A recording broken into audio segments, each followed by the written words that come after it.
महाराष्ट्रातील निवडक ओबीसीच्या नेत्यांची विविध संघटनेत विविध पक्षात काम करणाऱ्या पदाधिकारी किंवा नेत्यांची बैठक आज या ठिकाणी पार पडली। गेले अनेक दिवस ओबीसीचं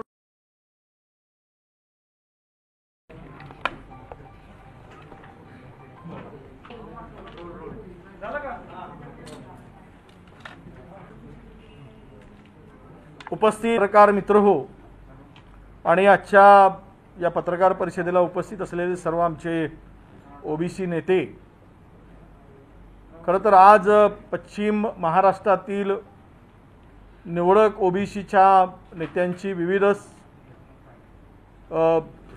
संघटनेत विविध पक्षात काम करणाऱ्या पदाधिकारी किंवा नेत्यांची बैठक आज या ठिकाणी पार पडली।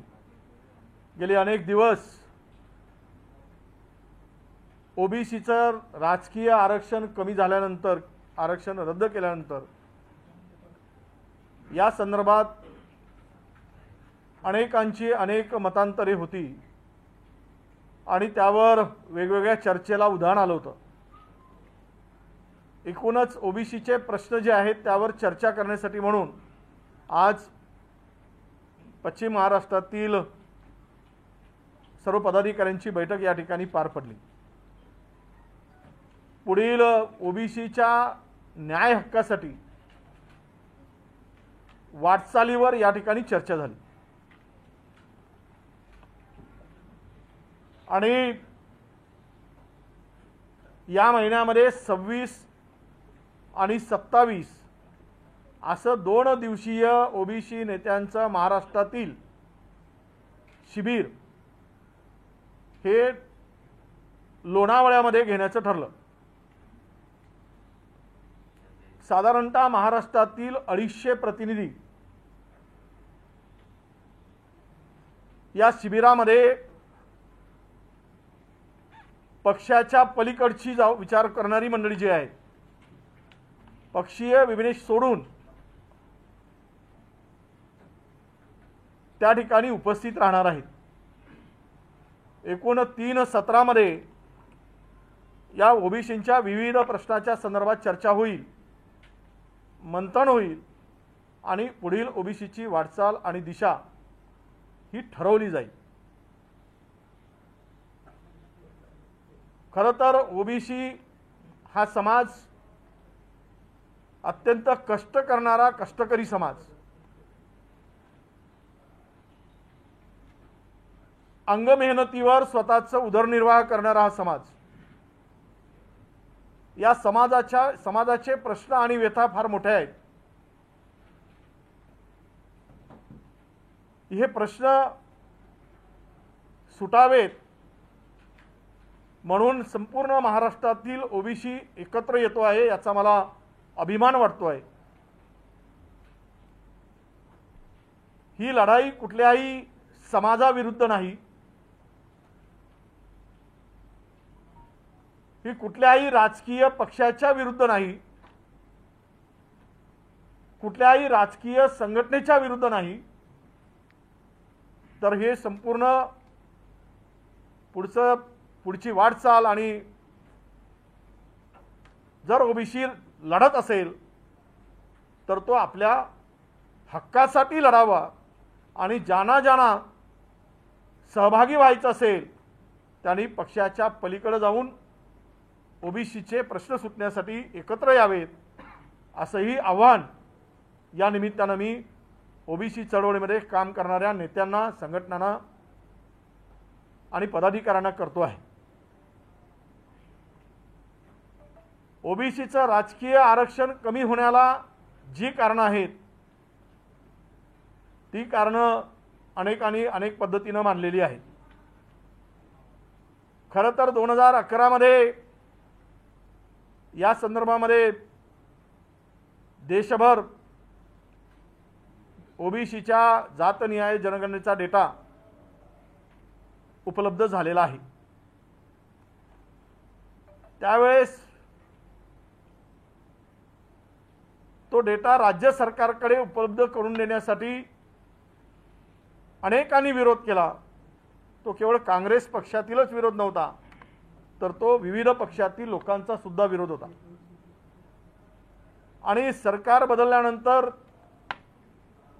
भूमिका मात्र बदलली नाही आणि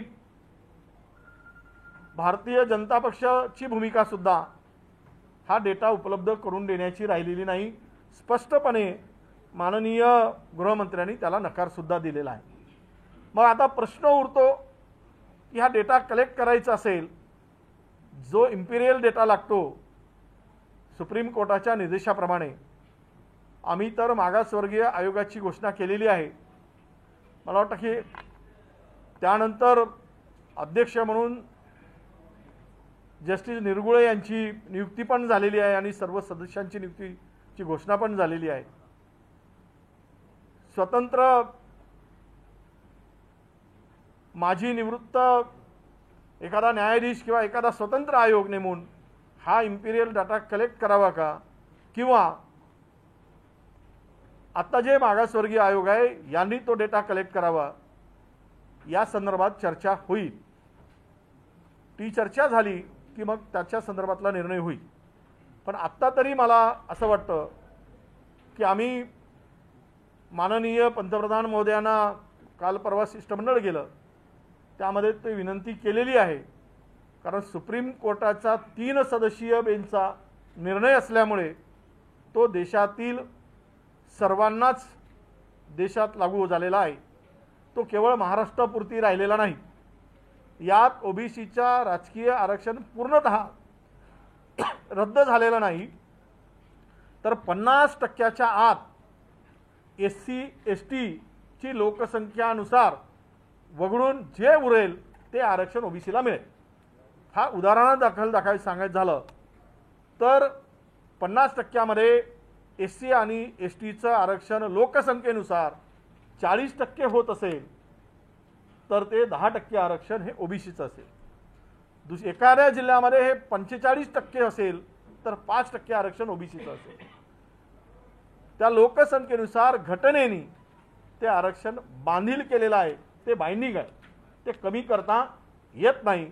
मग उरतो प्रश्न हा की इम्पिरियल डेटा जरी दिला तरी पण 50%च्या मर्यादा असणार आहेत।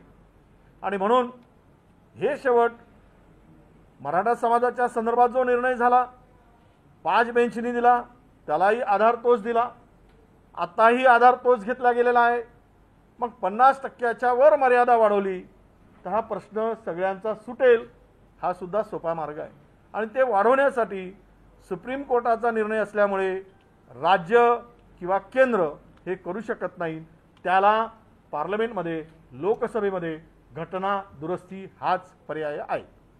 आणि तो जर पर्याय निवडला आणि आरक्षणाची मर्यादा वाढवली तर हे सर्व प्रश्न सुटू शकतील असं मला वाटतं आणि ते खरं आहे। म्हणून एकूणच महाराष्ट्राची स्थिती पाहिली, महाराष्ट्रातील एकूण ओबीसीची संख्या पाहिली तर ते हक्काचं मिळत नाही लोकसंख्येप्रमाणे। म्हणून मी जरी मंत्री असलो तरी माननीय मुख्यमंत्र्यांना आणि माझी विनंती असणार आहे आणि मागणीही असणार आहे की ओबीसीची स्वतंत्र जातनिहाय जनगणना झाली तरच ओबीसीचे प्रश्न सुटू शकतात आणि लोकसंख्या कळू शकते, वाटा देता येईल। हा केवळ राजकीय आत्ताच्या आरक्षणाच्या संदर्भातला विषय आहे। त्यामध्ये नोकरी आणि शैक्षणिक हा विषय त्यामध्ये सुप्रीम कोर्टाच्या घेतलेल्या निर्णयामध्ये समावेश नाही। फक्त पॉलिटिकल जे रिझर्वेशन आहे त्यावरच आत्ताचा निर्णय आहे। म्हणून आज आम्ही या सगळ्या विषयावर चर्चा करण्यासाठी आमच्या सगळ्या अनेक नेत्यांची बैठक या ठिकाणी चर्चा झाली, पार पडली आणि पुढची दिशा ठरवण्याचं काम 26 आणि 27ला लोणावळ्यामध्ये 2 दिवसीय शिबिरामध्ये होईल आणि तो शिबिर पार पडल्यानंतर दिशा ठरवू। काय प्रश्न विचारायचे असतील तर मला सर्व पक्षाच्या लोकांना विनंती करायची आहे आम्ही तिथे नेता म्हणून जात नाही, तर एक कार्यकर्ता म्हणून आम्ही तो शिबिर आम्ही जाणार आहोत. मी मंत्री म्हणून नाही, तर मी कार्यकर्ता म्हणून त्या शिबिरामध्ये जाणार आहे. सर्वांनाच दालनं खुली आहेत.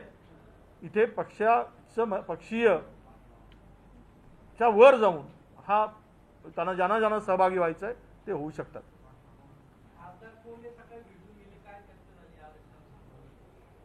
चर्चा झाली. आता सगळ्याच गोष्टी पूर्णतः बाहेर सांगता येत नाही. मला वाटतं की त्यांनी सांगितलं असेल ते आमच्यासोबत या चढाव्या याच्यामध्ये आहेत.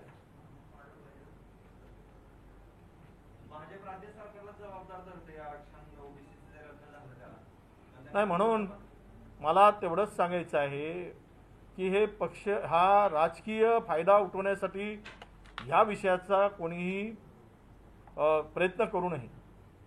ही लढाई केवळ पक्षीय असता कामा नये. निर्णय सुप्रीम कोर्टाने घेतलेला आहे. सुप्रीम कोर्टाने निर्णय घेतल्यानंतर राज्याच्या अखत्यारीत आता काही शिल्लक नाही. राज्य जबाबदार कसा? राजकीय विषय जर निघालाच तर नागपूर जिल्हा परिषदेच्या निवडणुका 2 वर्ष पुढे का ढकलल्या? काय कारण होतं? कोविड तर नव्हताच, पण ओबीसीचा टक्का वाढत होता आणि तो उद्या चॅलेंज होईल म्हणून 2 वर्ष पुढे ढकललाय. त्यावेळेस जर हा प्रश्न सुटला असता, राज्यात आणि केंद्रात एकच पक्षाची सरकार होती, तर मात्र ओबीसीच्या आरक्षणावर आज हा प्रश्न उभा झाला, तो झाला नसता.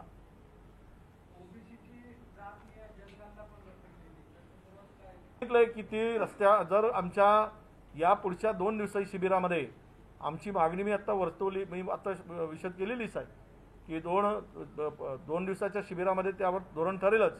पण ही सर्वांची आत्ताच्या चर्चेमध्ये एकच सूर होता की ओबीसीची स्वतंत्र जनगणना करावी आणि ती जाहीर करावी.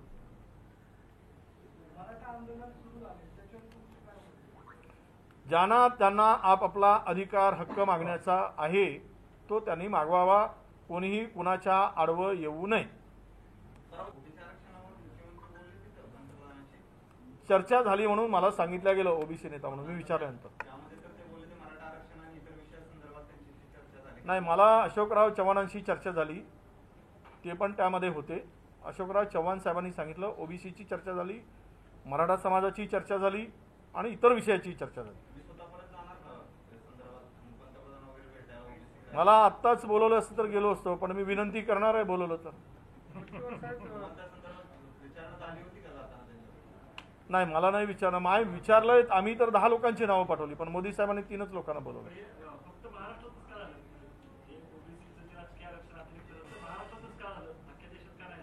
नाही, आता हे जो निर्णय झाला तो देशालाच लागू झाला. सुप्रीम कोर्टाचा निर्णय हा एका राज्याला लागू नसतो, तो सगळं देशालाच लागू होतो.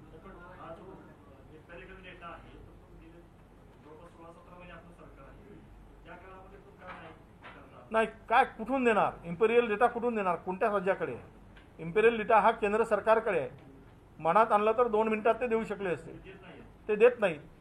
कारण पार्लमेंटमध्ये तर माननीय अमित भाई शहानीच सांगितलं आम्ही देऊ शकत नाही. फ्लोअरवर सांगितलं. त्यांना काय भीती वाटते तर माहित नाही, कारण त्याची आयडिओलॉजी काय आहे पक्षाची.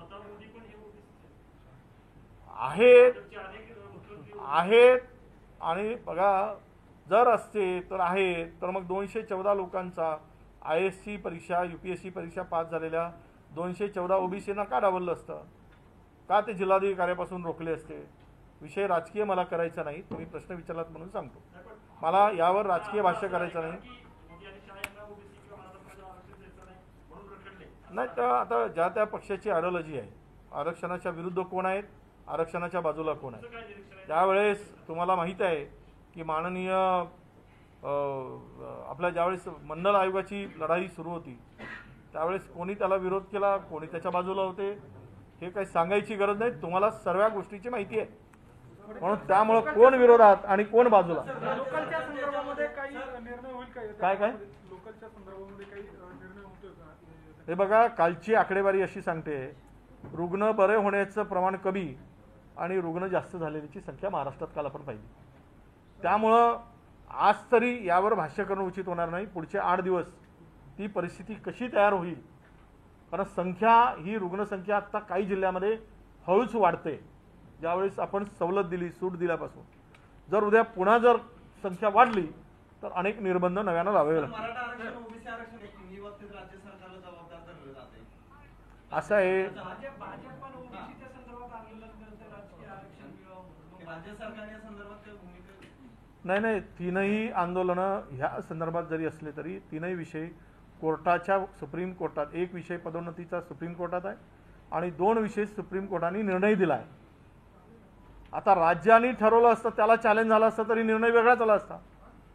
आता न्यायालयाने निर्णय घेतल्यानंतर राज्य सरकारला जबाबदार धरणं हे कितपत उचित आहे? आता राज्य सरकार या तिन्हीच्या बाबतीत आहे का सकारात्मक? काय जे आता राज्याच्या हातात नाही. मराठा समाजाचं आरक्षण सुप्रीम कोर्टाने निर्णय दिल्यामुळे केंद्र सरकारच्या हातात आहे. 50% वर आरक्षण जाता कामा नये, तर मग घटना दुरुस्ती करावी लागेल. तो अधिकार कोणाच्या हातात आहे? केंद्र सरकारच्या हातात आहे. आपण सगळ्यांनी समजून घेतलं पाहिजे.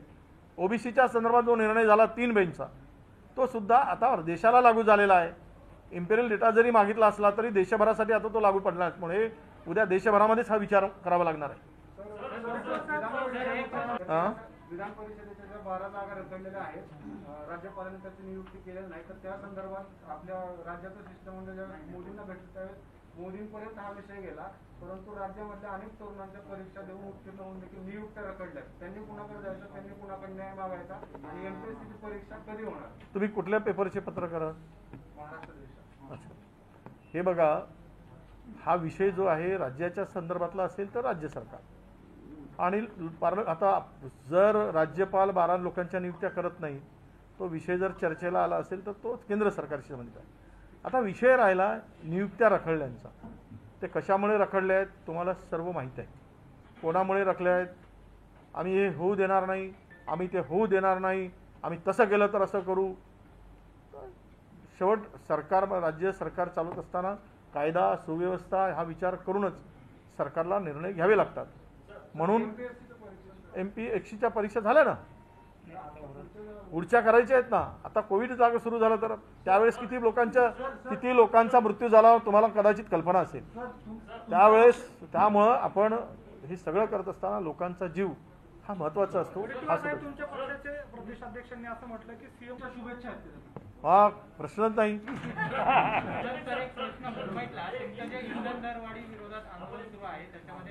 कशा विरोधात? त्याच्यामध्ये काल भाई जगताप हे पोलिसांवर धावून गेलेले होते. त्यांच्यावरती आता गुन्हा देखील दाखल झालेला आहे. तुम्ही काय त्यांना एक मंत्री म्हणून समज देणार आहात? नाही, कसली समज? स्मृती इराणींना आठवण करून द्यायची समज देऊ आम्ही. 70 रुपये लिटर पेट्रोल होता तर रस्त्यावर बसणाऱ्या बाई आता गायब झाल्या आहेत 105 रुपये लिटर पेट्रोल होऊन. भाजपची मंडळी कुठे आहेत? का मिळत का या सगळ्या याच्यामध्ये होत नाही? आणि एखाद्याच्या भावनांचा उद्रेक झाला तर त्याचं समर्थनच आम्ही करू. त्या धावून जाणं म्हणणं किंवा बोलणं, धावून गेलेत नाही तर त्यांच्या भावना त्यांनी प्रगट केल्या, त्याचा भाऊ केला गेला आणि तेवढे समजदार आहेत. अनेक वर्ष झालेत भाई जगताप राजकारणात आहेत. ती चूक ते कधीच करू शकत नाही. डॉक्टर अभय बंग यांनी असा आरोप केला की तुमच्या हट्टापोटी चंद्रपूरची दारूबंदी रद्द केली. तुम्ही जो डेटा दिला तो सुद्धा तुम्ही खोटा दिलेला आहे, मॅनेज करून दिलेला आहे. याच्याबद्दल आपलं काय म्हणणं? मला वाटलं पुण्यापर्यंत हा विषय आलाच वाटतं. म्हणजे मी माझं मत